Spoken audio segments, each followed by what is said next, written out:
Probably the strangest experience I've ever had in the 20 years or so that I've been doing journalism and writing about politics was that starting around 4, 5, maybe 6 years ago, it basically became a consensus among a lot of left liberals that I somehow have changed my views, that I have gone from what they perceived as the left, or at least left liberalism, and have become some sort of far-right Trump supporter.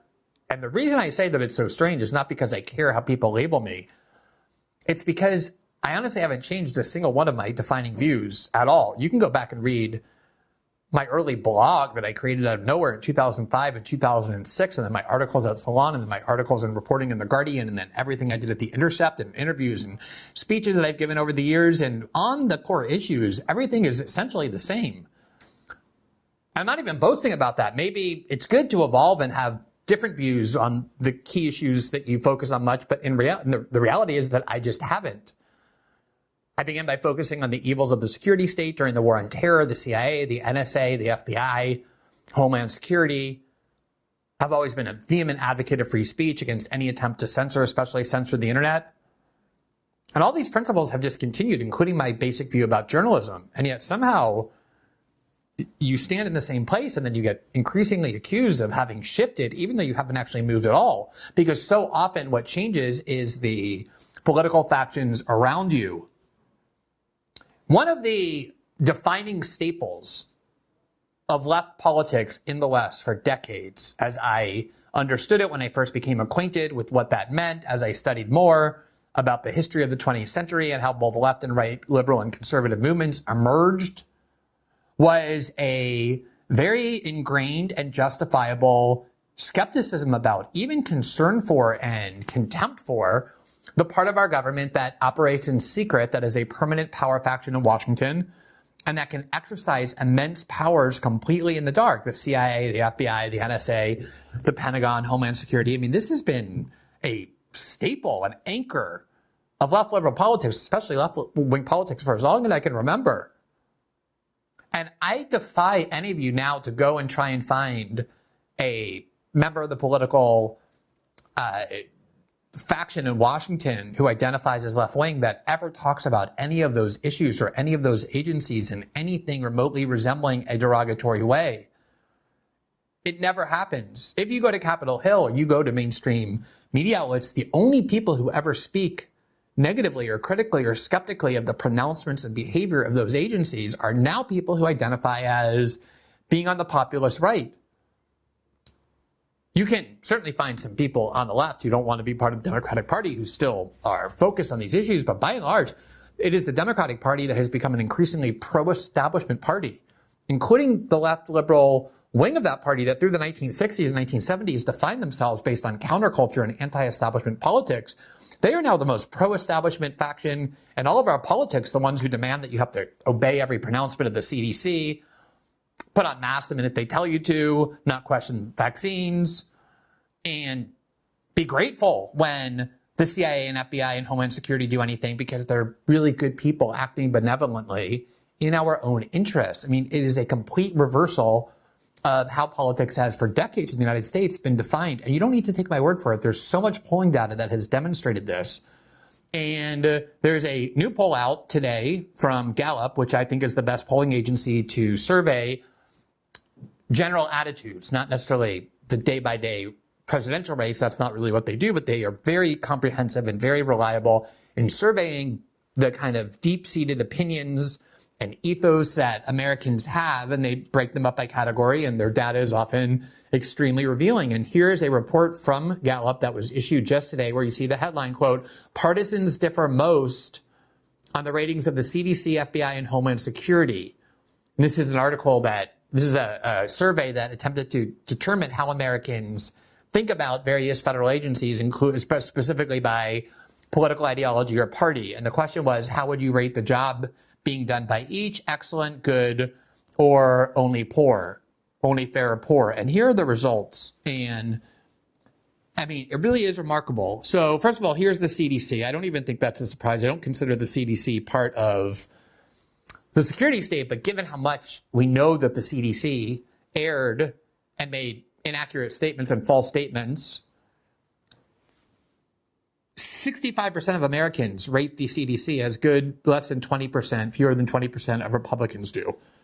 But here's the FBI, which obviously is a crucial part of the security state. Of the FBI is the agency that was run by J. Edgar Hoover for decades throughout the 20th century. It was the agency that hunted down leftists as communist and using in the 1960s all sorts of programs of illegal infiltration with COINTELPRO and all of those programs to infiltrate the anti-war movement or the civil rights movement, put spies in there, put agent provocateurs in there, all of which was revealed in the 1970s during the Church Commission and those investigations that led to all the things that we learned about the CIA. And here's the FBI, which was heavily involved in things like COINTELPRO. That was a program that came from the FBI. Some leftist radicals broke into an office, a branch office in Pennsylvania of the FBI, and took those files, and it was revealed that the FBI was putting into every anti-war group about the Vietnam War, every civil rights group, all sorts of spies infiltrating these groups, agent provocateurs that encourage these groups to engage in illegal or violent activity of the kind they wouldn't have engaged in absent the FBI's encouragement, things that we've seen through the war on terror, and then again in the Trump age, including at January 6th. So this is the FBI that's doing this, and here you see the FBI among left liberals is almost as popular as the CDC is. There you see it's about 65% as well. And yet here again, in terms of any skepticism that you want for the FBI, you have to go to this red dot, which represents people who are Republicans or identify as Republicans or lean Republicans, and it's barely 20% of the people who rate the FBI favorably versus 65% of Democrats who do so. Imagine traveling back to the 1970s, 80s, certainly the 1960s, even the 1990s, and showing people this chart. Nobody would believe it. There's no way people would comprehend something like this. Here's the Department of Homeland Security, which is now sort of a accepted part of our democratic government framework.